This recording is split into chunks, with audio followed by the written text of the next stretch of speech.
রাজধানীর শাহবাগ থানার ভেতরে ঢাকা বিশ্ববিদ্যালয়ে কর্মরত সাংবাদিকদের ওপর ছাত্রদলের হামলার প্রতিবাদে বিক্ষোভ হয়েছে যশোর বিজ্ঞান ও প্রযুক্তি বিশ্ববিদ্যালয়ে।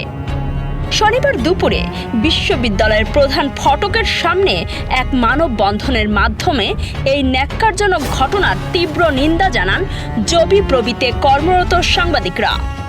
বক্তারা বলেন, পেশাগত দায়িত্ব পালনকালে সাংবাদিকদের ওপর এমন হামলা স্বাধীন সাংবাদিকতা ও মত প্রকাশের স্বাধীনতার ওপর নগ্ন হস্তক্ষেপ। গণমাধ্যম কর্মীদের যে নিরাপত্তা, সেই নিরাপত্তা যদি রাষ্ট্র না দিতে পারে, সেই রাষ্ট্র আগামীতে হুমকির সম্মুখীন হবে। দেশের সকল ক্যাম্পাস এবং সকল জেলা উপজেলায় কর্মরত সকল সাংবাদিক বৃন্দ থেকে তাদের নিরাপত্তা নিশ্চিত করতে হবে। গণমাধ্যমের পূর্ণ স্বাধীনতা প্রদান করতে হবে সংবিধান অনুসারে। আমরা জানি সংবিধানে গণমাধ্যমের পূর্ণ স্বাধীনতার কথা উল্লেখ রয়েছে, কিন্তু বিভিন্ন সময় বিভিন্ন সরকারের আমলে আমরা দেখেছি সেটা পূর্ণতা পায়নি। আমরা চাই এই বাংলাদেশে গণমাধ্যমের পূর্ণ স্বাধীনতা দেওয়া হোক। তারা অভিযোগ করেন, দেশের শ্রেষ্ঠ বিদ্যাপীঠে কর্মরত সংবাদকর্মীদের নিরাপত্তা আজ চরম সংকটে। কে প্রশ্ন করবে? গণমাধ্যম। সরকারের মধ্যে যে স্বচ্ছতা থাকবে সেটা নিশ্চিত করবে গণমাধ্যম। সরকার যদি ভুল পথে যায় সেটা দেখিয়ে দেবে গণমাধ্যম। সেজন্য গণমাধ্যমকে সাহসিকতার সাথে সাংবাদিকতা করার সুযোগ দিতে হবে।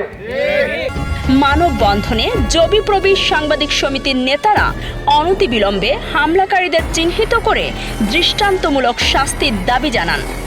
গত বৃহস্পতিবার রাজধানীর শাহবাগ থানার সামনে দায়িত্ব পালনরত আমার সাংবাদিক ভাইদের উপর বাংলাদেশ জাতীয়তাবাদী ছাত্রদল কর্তৃক যে হামলা চালানো হয়েছে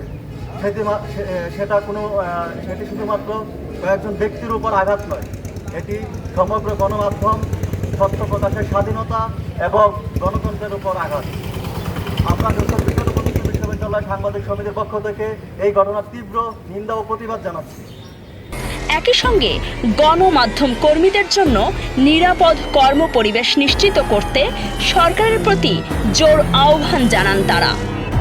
জবিপ্রবি সাংবাদিক সমিতির সভাপতি রুহুল আমিনের সমাপনী বক্তব্যের মাধ্যমে শেষ হওয়া এই কর্মসূচিতে বিশ্ববিদ্যালয়ের বিভিন্ন প্রিন্ট ও ইলেকট্রনিক মিডিয়ার প্রতিনিধিরা অংশ নেন। জবিপ্রবি প্রতিনিধি সালমান জামান হিমেলের তথ্য ও ভিডিও চিত্রে কাজী সাইমা, রাত নিউজ।